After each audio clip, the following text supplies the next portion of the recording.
안녕하세요. 하반기 성경 공부 10번째 시간 시작하도록 하겠습니다. 오늘이 이제 하반기 마지막 성경 공부 시간인데요.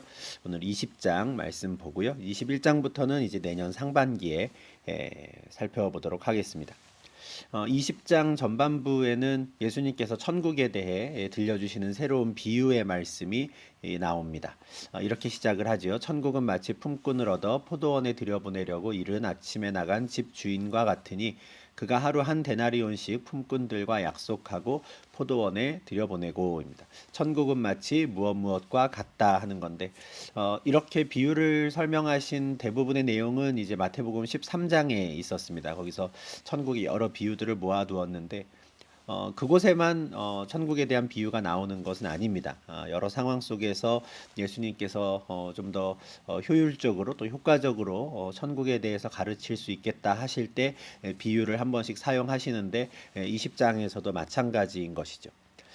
그러면 이 20장은 왜 시작하자마자 이런 비유의 말씀이 나올까? 아마도 우리 지난주에 보았던 19장 30절에 이어지는 내용으로 보입니다. 19장 30절에 그러나 먼저 된 자로서 나중되고 나중된 자로서 먼저 될 자가 많다라고 하는 말씀이 있었거든요. 그 이후에 이제 이 비유의 말씀을 통해서 이 19장 30절의 말씀을 좀 더 구체적으로 이제 설명해 주시는 것이죠. 이렇게 생각할 수 있는 근거, 이유가 뭐냐면 이 비유가 끝나고 20장 16절에서 다시 한번 똑같은 말씀을 하신다는 겁니다. 이와 같이 나중된 자로서 먼저 되고 먼저 된 자로서 나중되리라 하는 거죠. 그러니까 이 같은 구절, 같은 내용의 말씀이 앞뒤에 나오고 그 중간에 요 비유의 말씀이 있기 때문에 아마도 이 비유의 말씀은 19장 30절과 20장 16절에 대한 좀 구체적인 설명으로 예수님께서 사용하신 비유다. 이렇게 생각할 수 있겠습니다. 그럼 비유의 내용을 한번 좀 보겠습니다. 예수님께서는 이번에 천국을 어떤 집 주인에 비유합니다. 천국이 어떻게 집 주인인가 생각을 하실 수 있을 텐데 내용을 보면 이 주인이 갖고 있는 어떤 생각, 집 주인이 자기의 포도원을 경영하는 방식, 이 방식이 천국의 원리와 같다라는 것을 이제 알려주시는 거죠. 이 집주인은 포도원을 가지고 있는 사람이었고요. 그래서 그날 자기의 포도원에서 일할 일꾼들, 품꾼들을 찾으러 이제 이른 아침에 나갔습니다. 이것은 그 당시 예수님 당시에 일반적으로 벌어지는 상황, 사회적인 상황들을 예를 들어서 지금 가지고 오신 거기 때문에 이 비유의 말씀을 듣는 사람들은 당연히 이 상황이 어떤 건지 잘 알고 있었을 겁니다. 그 당시에 이제 품꾼들을 고용하는 방식은 어떤 장터 같은데 이제 인력 시장이라고 저희가 표현을 보통 하는데 그렇게 내가 오늘 하루 좀 어디 가서 일을 할 수 있으면 좋겠다 하는 사람들이 이제 장터에 이렇게 나와요. 그러면 그날 하루 자기가 데리고 가서 뭐 집안일이든 아니면 뭐 포도원이든 아니면 어떤 농장이든 그 무슨 일이든지 좀 일을 시킬 수 있을 시키고자 하는 사람들이 와서 한 사람씩 데려가는 것이죠. 데려가면서 내가 당신과 얼마 정도 오늘 일당을 줄 테니 우리 집에 가서 일 좀 합시다. 합의가 되면 따라가는 것이죠. 우리도 이제 인력시장 같은데 예전에 뭐 지금도 있는지는 제가 잘 모르겠습니다. 드라마라든가 영화 같은 거 이렇게 보면은 아침 일찍 새벽부터 이렇게 인력시장에 사람들이 있으면 뭐 봉고차가 한 대 와가지고 뭐 미장 기술이 있으신 분, 도배하실 수 있으신 분 이렇게 해갖고 한 사람 한 사람 데리고 가는 상황들이 있는데 그와 좀 비슷한 맥락으로 이해하시면 좋을 것 같습니다. 이 집주인이 이른 아침에, 그러니까 해가 동튼 이후부터 해질 때까지 이제 하루 종일 일을 해야 하기 때문에 이른 아침에 나가서 포도원에서 일할 품꾼을 찾았습니다. 그리고 적당한 사람들을 뽑아서 하루 일당을 한 데나리온으로 약속을 하는 거죠. 계약을 그렇게 맺는 겁니다. 하루에 한 데나리온이라는 일당은 그 당시에 아주 합리적인 적당한 일당이었기 때문에 이 품꾼들은 충분히 동의를 하고 같이 갔을 겁니다. 그래서 포도원에서 일을 하는 것이죠. 그런데 아침이 조금 지나서 제 3시쯤 되어서 집주인이 다시 장터에 나가봤더니 또 놀고 서 있는 사람들이 있었다라는 거예요. 이 비유에 나오는 이 시간은 유대인들의 시간인데 지금 우리의 시간으로 환산을 하려면 6시간을 더해 주면 됩니다. 그래서 제3시라 그러면 이제 오전 9시가 되는 거거든요. 그러니까 이른 아침에 아침 6시쯤 이렇게 해 동틀 무렵에 나가서 먼저 포도원에서 품꾼들을 데리고 왔는데 오전 9시쯤 나가 보니까 여전히 장터에 놀고 서 있는 사람들이 있는 거죠. 여기서 논다라는 거는 막 즐겁게 시간을 보낸다라는 게 아니고요. 일을 하지 않는다라는 뜻입니다. 그날 어디에서도 자기들을 불러주는 사람이 없어서 그냥 일을 하지 못하고 그냥 계속 그 자리에 서 있는 사람들이에요. 그래도 아직은 오전 시간이니까 그래도 좀 반나절이라도 일할 수 있지 않을까, 누군가가 우리를 좀 데리러 오지 않을까 하면서 기다리는 사람들이었겠죠. 근데 마침 이 포도원 주인이 가서 그 사람들을 데리고 옵니다. 너희도 포도원에 들어가라. 그러면서 이번에는 품삯을 얼마나 줄지 명확하게 말하질 않아요. 이른 아침에 데리고 간 사람한테는 한 데나리온을 주겠다 했는데 지금은 내가 너희에게 상당하게 주리라 하죠. 적당히 줄게 하는 건데 이 사람들도 나름의 계산이 있었을 겁니다. 아침 일찍부터 일한 건 아니고 9시쯤부터 했으니 뭐 한 데나리온은 못 받더라도 적당한 만큼을 받을 수 있겠구나 아마 생각을 하고 들어가서 일했을 겁니다. 근데 주인이 제 6시에도 나가보고 제 9시에도 나가보고 제 11시에도 나가봤더니 서 있는 사람들이 계속 있었다라는 거예요. 6시간을 더해서 생각을 해보면 12시에도 나가보고 오후 3시에도 나가보고 또 오후 5시에도 나가봤더니 계속해서 일을 하지 못하고 기다리고 있는 사람들, 그 서 있는 사람들이 계속 있는 것이죠. 이제는 점심시간이 넘어갔고 이제는 11시라 그러면 오후 5시니까 거의 하루가 다 저물었거든요.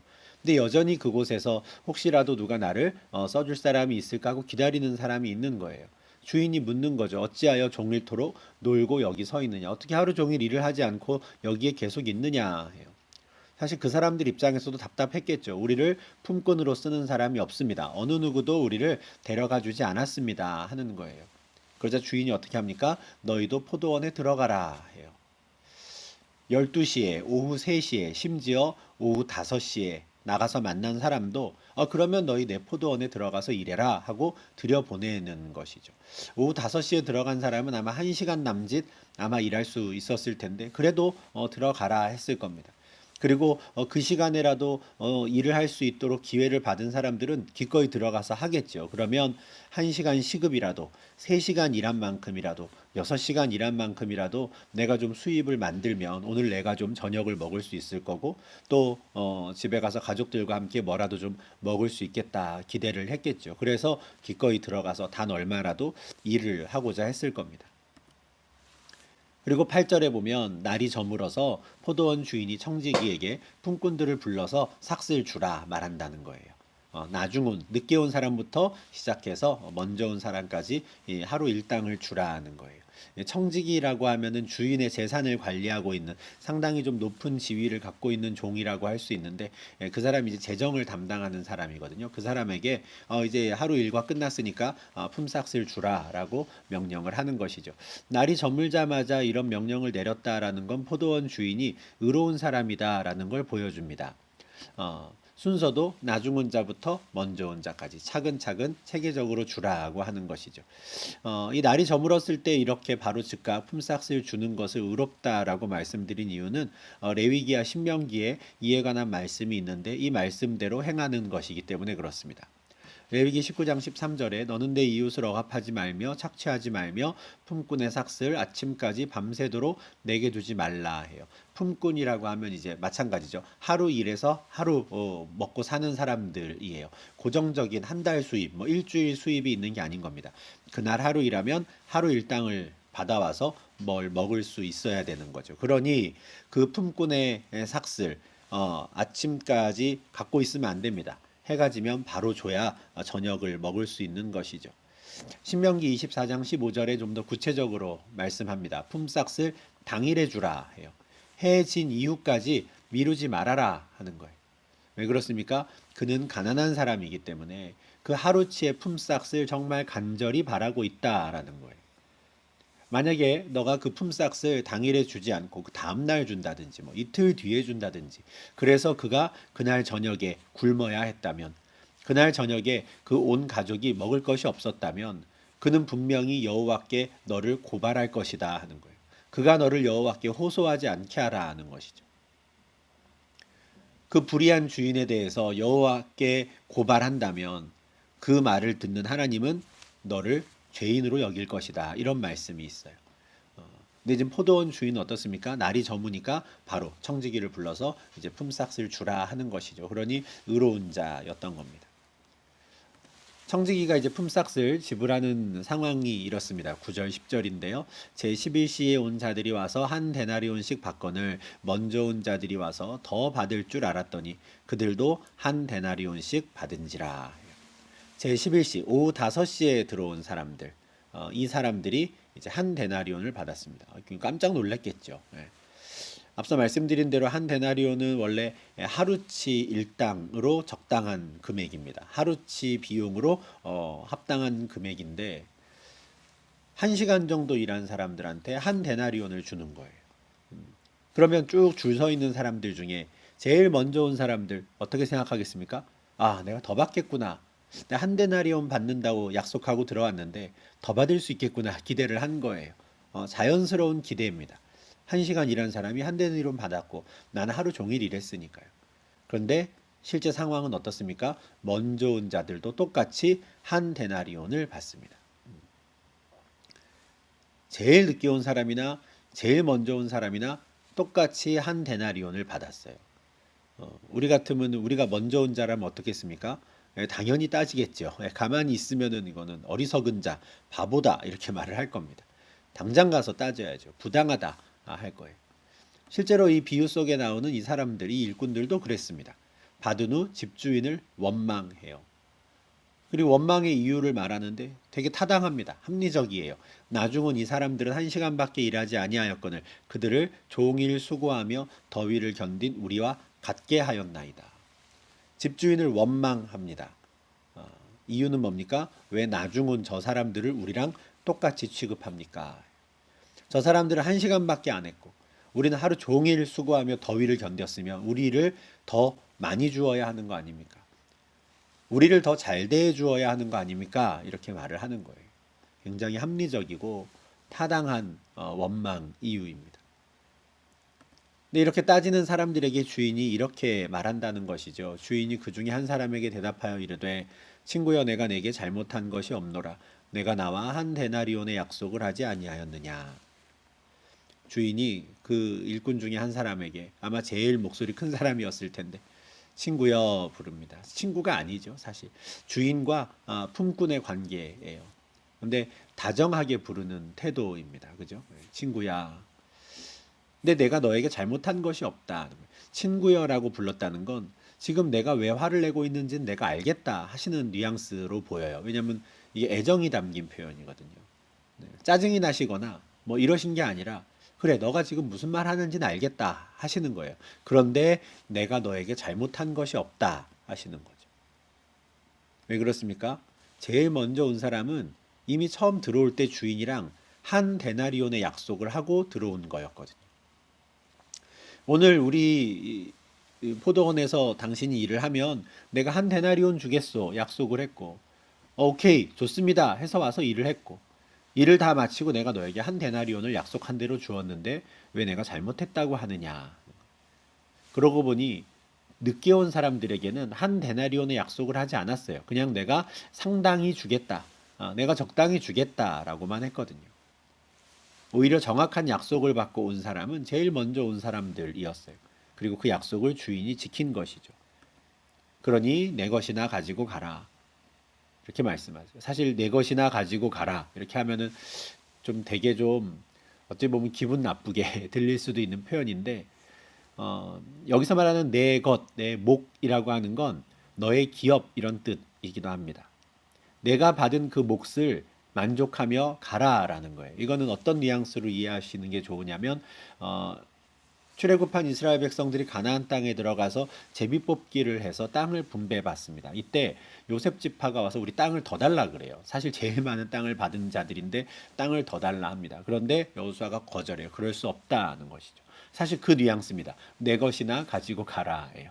이미 너에게 충분히 주었다는 겁니다. 너의 몫을 만족하고 가라라는 겁니다.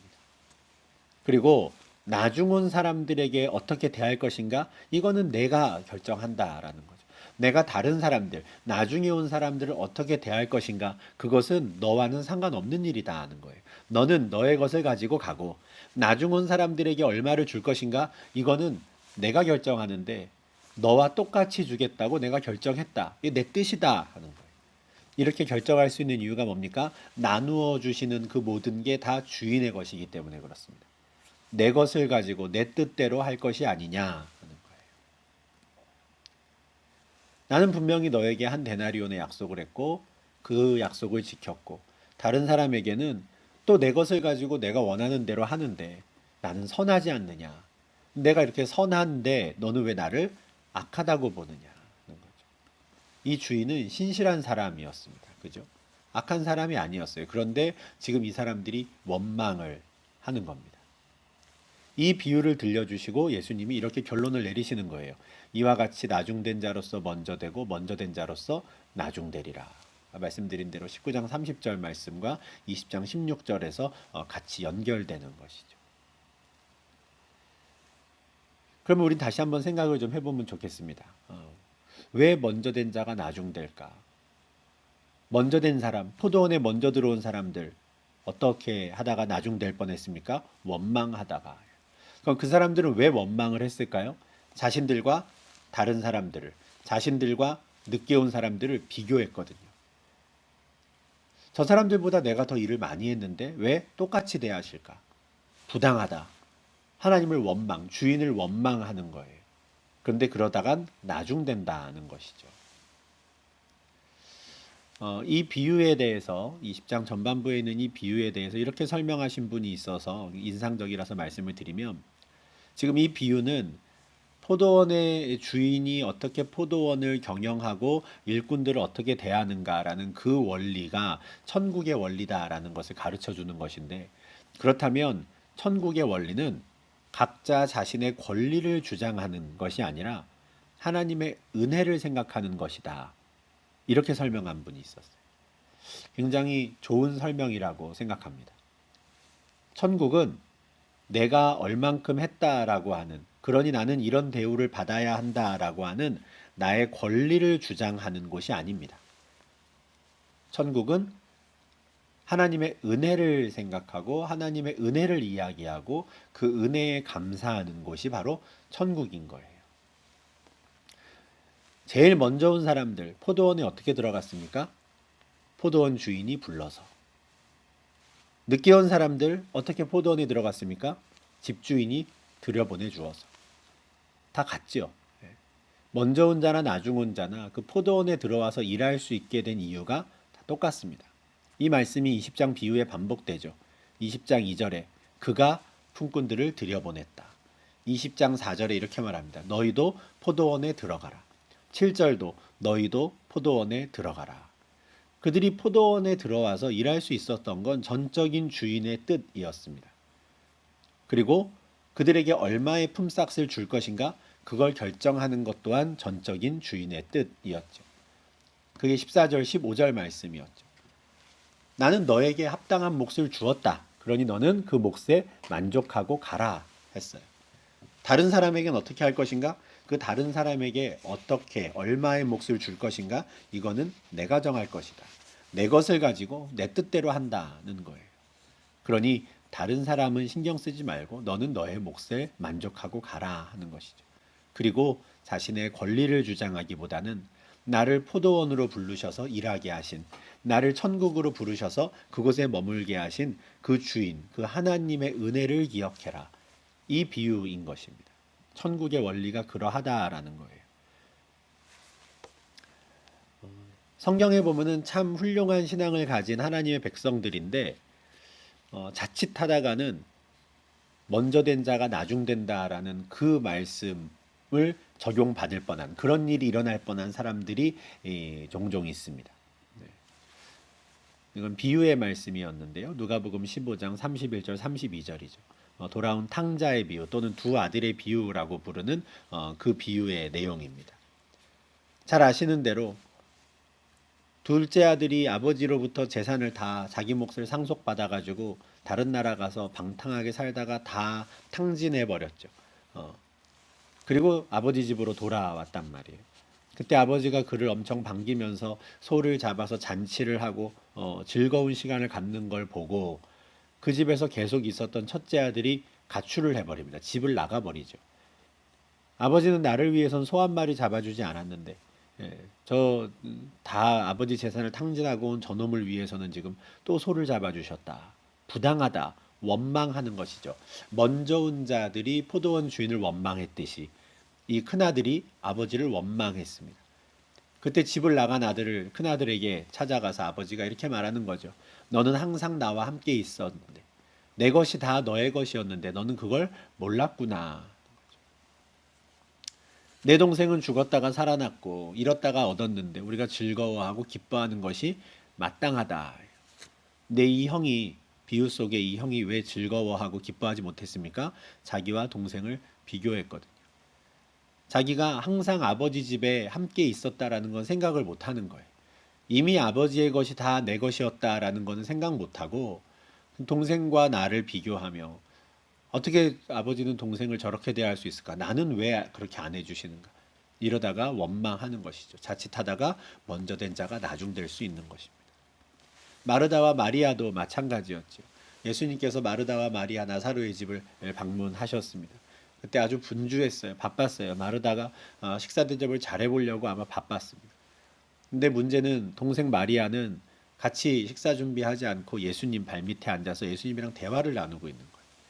나도 저거 하고 싶은데, 나도 저거 하고 싶은데.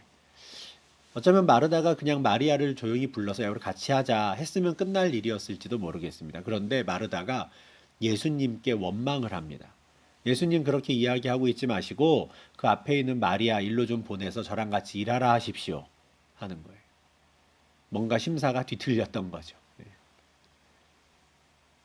그렇게 원망을 하니 예수님께서 마르다야 마르다야 이것도 애정을 가지고 하시는 말씀이죠. 내가 많은 일을 염려하고 근심하는데 그렇게 분주할 것 없다. 적당히 하고 그냥 한 가지만이라도 좋다. 네. 그리고 마리아가 이 좋은 것을 선택한 거 그거 빼앗아 가지 말아라 하는 거예요. 우리가 참 먼저 된 자가 나중 되는 경우는 이런 것 같아요. 오히려 열심히 이 사역하시는 분들 또 주의 나라를 위해 열심히 헌신하시는 분들 그분들이 어느 순간 다른 사람과 자신을 비교하면서 나는 이런 생각들을 하게 되는 경우 적당히 하는 사람들 또 열심히 하지도 않는 것 같은 사람들에게 하나님이 복을 주시는 것 같고 나는 그렇지 않은 것 같고 그러면 원망하는 것이죠.